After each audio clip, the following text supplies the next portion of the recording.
what I want to look at today is the concept of finding the blade. Yes. And using edge alignment to gain blade control. Now, this is the most important part of rapier. Obviously, in this position, both of us, neither of us has an open line of attack. We're both drawing a line, but these are closed lines. So, as I've said previously, it's edge alignment that makes the big difference. And I think probably the most useful and the most tactful and probably the most difficult skill in rapier is finding the blade.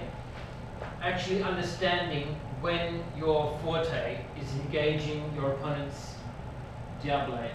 So if you come in on guard 20, if we both have a close line like this, my flat against her flat, if she thrusts at me, she's drawing a line, that looks good, but what happens if I start to parry with the true edge? Okay, Chani, thrust again. See that? Yes. This is the beauty of Italian style fencing with total economy of movement.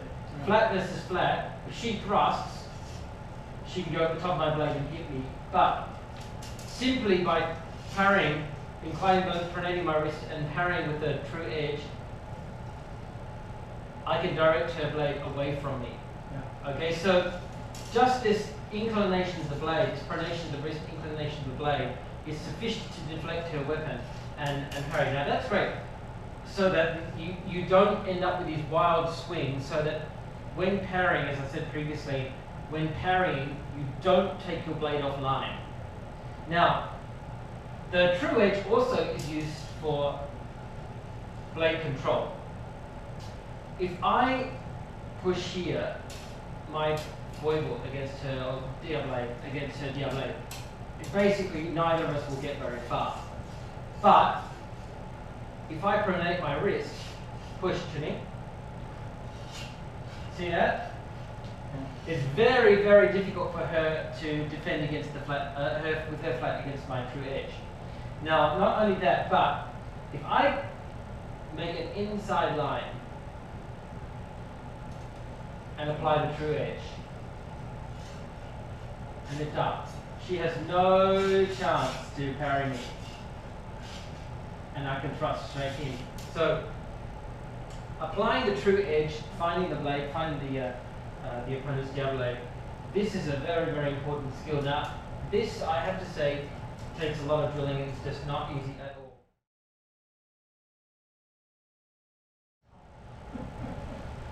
Now, along with finding the blade, another important point is measure, knowing when you're in range. Okay, so if you stay there to me in your position, I'm just going to show the different kinds of measure. So, nearest measure is when I can extend my arm and hit. So that's my nearest measure. Then, the next nearest measure is where I can extend and lean forward and hit. So is it lean forward or a lunge? Well, no, lean forward. Lean forward. Okay. So if I extend and hit, that's my nearest measure. Yes. If I need to lean forward and hit, that's my next measure. Yes. If I need to actually lean forward, I still can't make it, and I lunge, that's my third measure. That's my wide measure. And then the next widest, the widest measure, is I lean forward, I lunge, I still can't make it, so I pass forward. Okay? Yes. And anything outside that is out of measure. So okay? even passing forward, that's counted as out. Even part, yeah, that's right. Even counting, because it's one tempo to hit. Like Okay. there's so many measures. I know, that's right, that's right. Now, okay. measure is important because obviously gaining the measure in terms of blade control, Yes. you need to be a certain distance within your opponent's measure in order to apply that blade control. Yes. If I'm up here, I can say yes, I can hit Chuni by passing forward, so I'm at my widest measure. But at this distance, I have no control over her blade. Yes. Now, the point here is that engaging the blade has to be part of the attacking action. And honestly, this is the hard part. To guarantee your safety. Yeah, because you have to do two things at once. You have to be finding the blade, finding the opponent's blade, and attacking at the same time. Now, if I have to start with an outside line, I come on the inside. Now, at this stage, I have an inside line, she has an inside line. If we both thrust, this will be a double kill. Both thrust. This will be a double kill, okay? Now, we don't want that. Now, if I come in on the inside line, and I correctly attack with my true edge, we both go for the thrust, go. And look what happens. Yes. See that? Yes. That's why edge alignment is so important. It's amazing how much of a difference that makes. It just disrupts her geometry. It takes her offline, whereas I can thrust. So if we're both here and we do this actually in full speed, okay, Jenny, properly on guard. I'm going to come in, and she has no chance, right? Because my edge alignment will take her offline, even if we both thrust at the same time. Okay, thrust at the same time, inside. Okay. Now, ideally, what you want to do is actually take your opponent, once you have found the opponent's blade, you need to be applying more force to the blade. Once you do that, once you have found that, you need to thrust pretty much immediately. And this is the complex part. Getting measure, and then finding the blade, and attacking in this one action. You're basically rolling three things into this one tempo. So the difficult part is doing this and finding the measure, getting the blade control, and then making the attack. Now, if we are very close, we're in a very close measure, you can see that what I want to do is I want an inside line.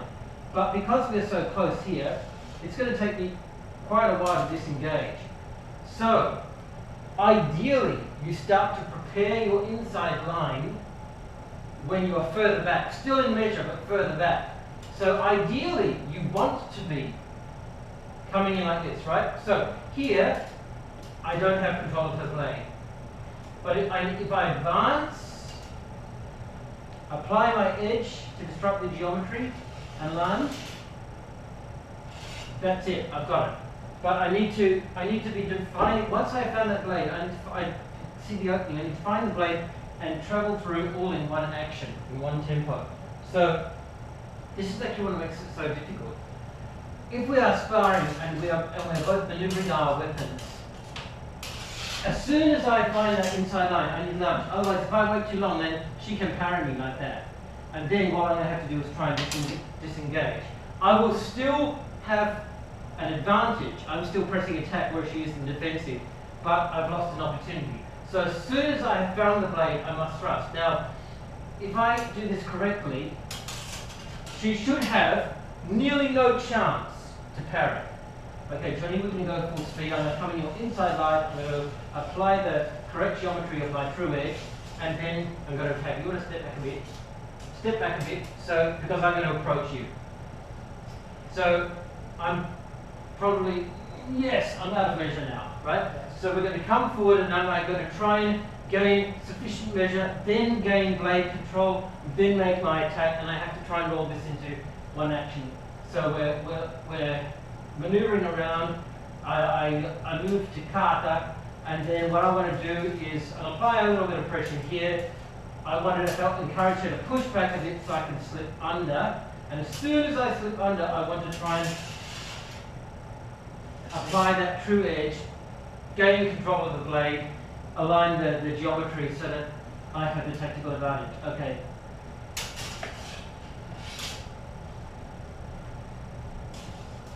So the further back we are, the less time it takes me to move my blade under her. It takes a lot less time to do this than to try and disengage this entire blade. Yes. So I want to try to draw the inside line, come on the inside at a distance, but as soon as I'm inside, I need to start coming forward. Okay. Okay. Now that was just my bad aim, but I need to come inside and attack.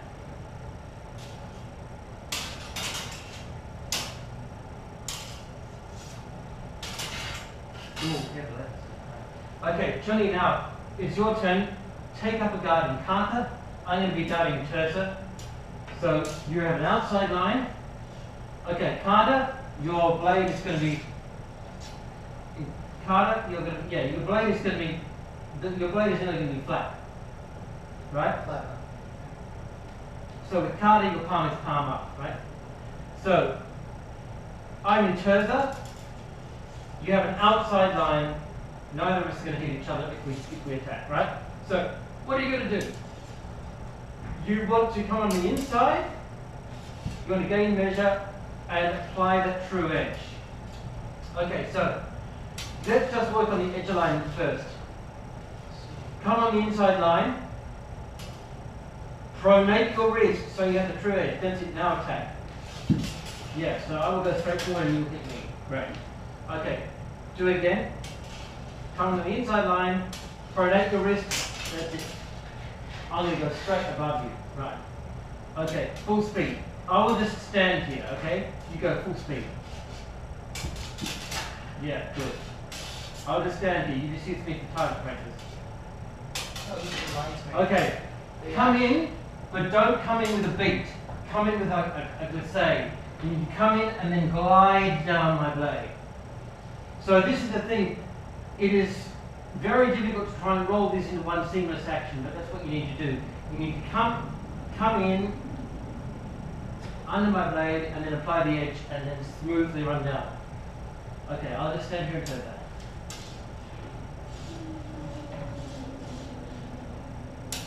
Okay, good. Now, as you're coming under, you need to think about moving forward as soon as this is on the inside line. So instead of come underneath, then align the blade, then come forward, as soon as you are underneath, you need to be starting to come forward as you pronate your wrist, almost like twisting like that.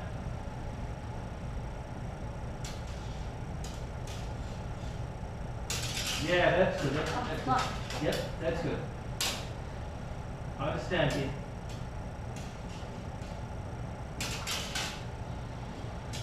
And now you just need to work on your aim, because I'm not doing it.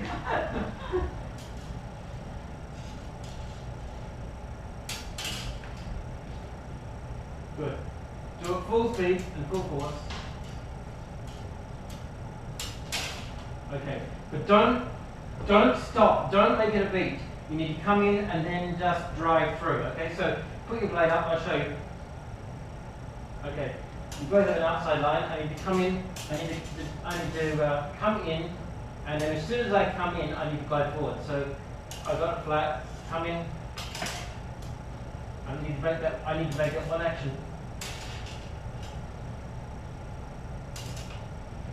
See that? See, I'm not coming in and then beating and then going out. I'm coming in, and as soon as I'm under, I'm aligning my blade and just pushing through. So it's pushing, and then sort of pushing and angling the blade to touch the opponent's Yeah, surface. all you're doing is pronating your wrist so that your blade moves to make the true edge meet her blade and disrupt her geometry. Oh yeah, talking about like practice dummies, they actually have storage space in the back of this classroom. Oh, really? So we can maybe, if we construct a pill or something, we can Right, actually right. put one here for pill practice. Oh, that'd be good. That'd be very good. Okay, Johnny. Now I'm going to be in Terza. Go for it. Yeah, that's it. That's it. Now remember, once you have come on the inside line, you don't need to worry about where my blade is going. If you can, this is why it's so important to glissade. If you maintain contact with my blade, then you are exercising the control. So you can just slide down my blade. This is why you're not coming in beating and then releasing. You're coming in and sliding down my blade. Yeah, that's it. And one of the great things is that by doing that, you are following the line. This helps your aim. You are following the line of the blade. because there's only one direction that my blade's going at. It's pointing straight back at my body. Yes. So you're using this actually to help maintain your accuracy. Okay, so I'm in terza, I'm getting. But if you're doing the glissade, if the opponent moves his blade around, would it throw off your aim? Yes, it would. Yes, it would. But this is why you're not applying pressure, a lot of pressure. You're just simply making that contact to keep line. And then, because you're extending your arm, if they then move their blade out wider like this, which they're highly unlikely to do because no one's going to say, oh, he's hacking, I better take myself offline. Instinctively, people are going to try and push back. Right, exactly. The only thing they could do really is, for example, you do try this again, my only real defense is to try and counter through the counter disengage, but I have to be very quick to do that. Okay, Johnny, go. No, Johnny, really, what are you doing? You need to remember you need to come on start and draw the inside line. See? That's the only thing I can do, and I have to be real quick to do that. See? Nothing like a saber beat.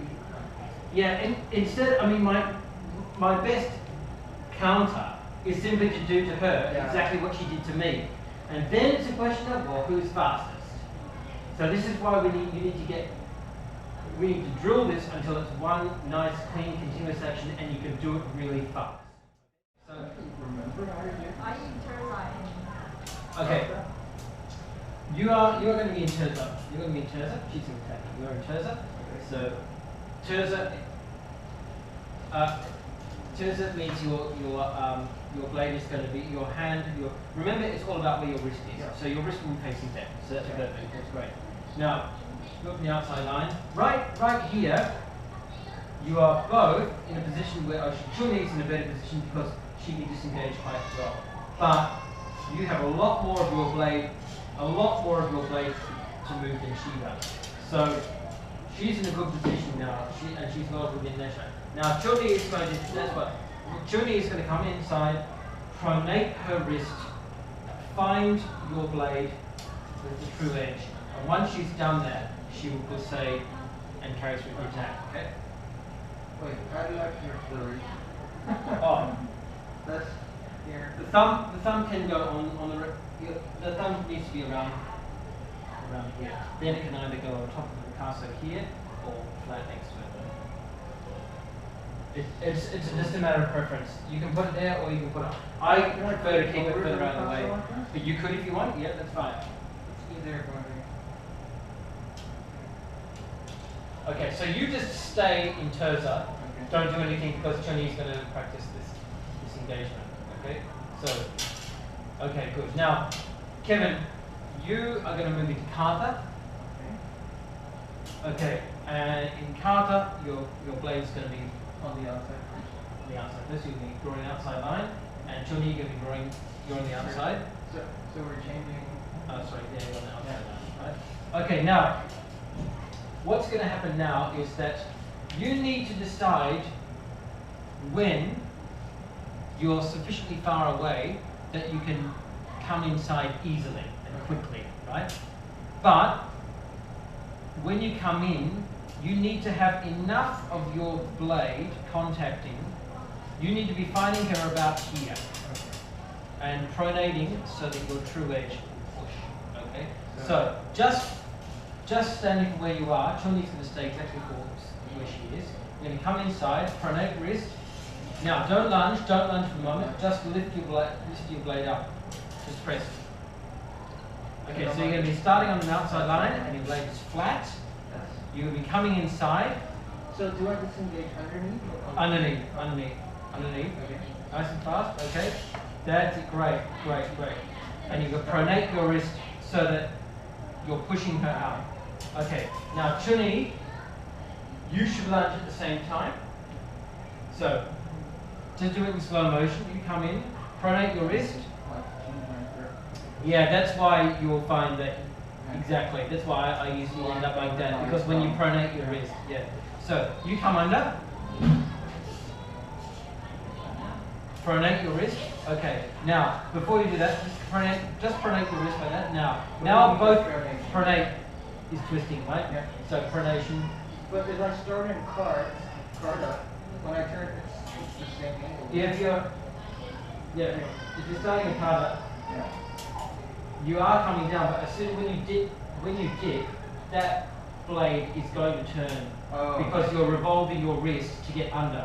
You don't want to. You're not moving your forearm like this down and up. Like turning my wrist like. Yeah, you actually are just revolving. You see, because the quickest way to disengage is with a small wrist Because when I'm movement. doing it, I gotta change my head alignment. So is that incorrect? Well, if you do it just by rolling, if you disengage just by rolling your wrist.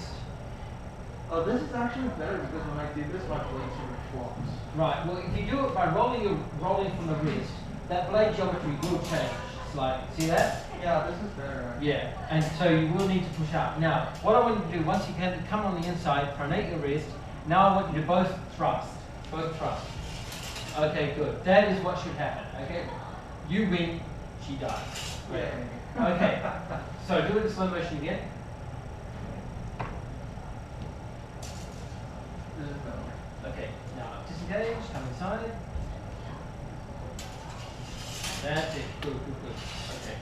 Now, when you disengage, you should only have to roll your wrist very slightly. And this is the trickiest thing with rapier is actually learning to make small movements and not big movements. So, if I'm in kata, Yes. if I'm in kata, I'm here.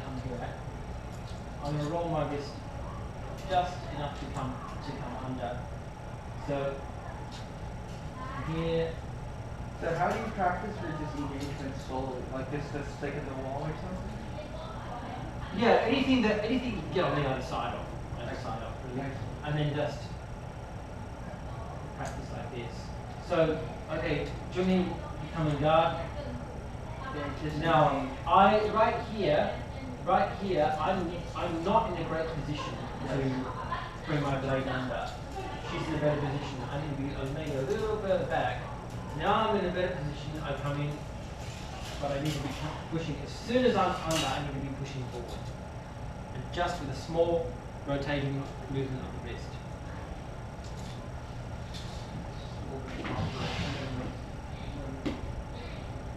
Okay, Trini? Great. Okay, now I want you to both thrust. Kevin, you decide as soon as you believe you have enough measure and you can come inside. Yes, push and thrust. Great. Okay, on guard. Okay. Yeah. Okay. Be careful that you don't go over her mask. You need to be pushing out, just punching on that. Okay. Like in that's it. Should I sort of like lean this way? You can, yes you can if you like. It depends on where you want to put your blade. Feels much safer. Here is the big one. Oh yeah, center mass. Okay. But it's sort of, I need to angle my blade backwards a bit. So I'll do it slowly this time. Yep. So roll. Engage. Yeah, that's it. Push forward. Oh, sorry. It's so hard to hit that side because I sort of like go with his arm and hits the armpit. What you can actually, if you just like, It actually hits the lungs. So yeah. it's pretty Now, good. what you have to do is be aware of your footwork. If you find that you are going past, then probably your body is too far forward. I mean, Yes. you're facing forward. So you need to maybe maintain this very tight profile, right? The more I turn my body out, the more when I lunge, I'm actually going to go straight past her. So I need to maintain this profile where, yeah, the camera, she's in the camera. You need to maintain this profile so that your arm is actually in line. The more I turn my body forward, the more I'm taking my blade offline. See that? So if you find when you're lunging, you're going past, check the alignment of your body. Your shoulder should be facing her, right? Shoulder. So when I disengage from line, Yeah, it keeps seeing in the part where it's not covered with the Yeah. protector. But it should be fine if you're. it's okay. See that? I can come in. I can hit it. Yeah. It's just about. I mean, if my shoulders align, I should be able to choose where I hit it. Mask.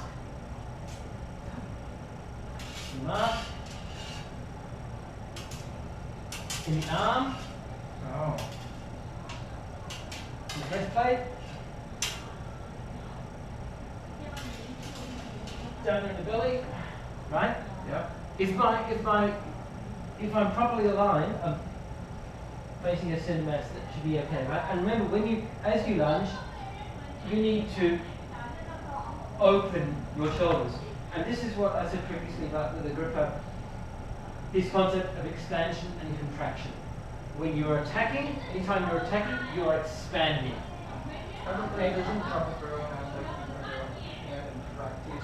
Capovero does. He very frequently keeps the offhand in a parry position. But if you lunge and still. You can pull it back, Yeah. like that. Oh, I see. But the point is that when you are expanding like this, Yeah. you're actually reducing your profile dramatically. Yeah. So this is one of the advantages. So as Agrippa says, when you attack, you're expanding, Yeah. but you are actually reducing your profile. See? You are turning like that so that it's less likely When for I her was to hit. doing the thrust, I sort of like go to the side. That is basically the same idea. Right, exactly. Okay, and then when you are parrying, you are contracting. Okay.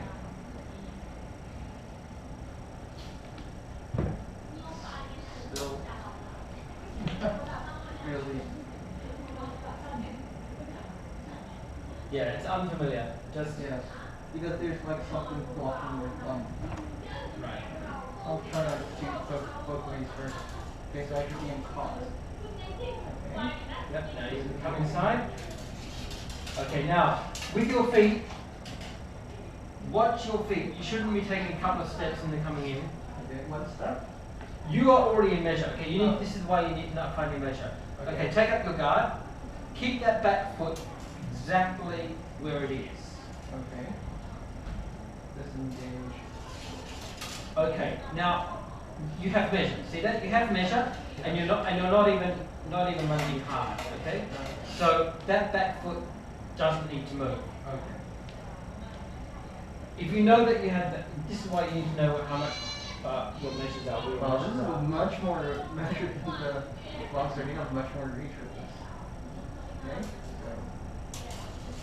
So. Yeah, see that? Great. I'm still missing up there. But you do not need to lift that back foot. Yes. You need that back foot to remain stable so you can recover. Okay. Disengage coming inside.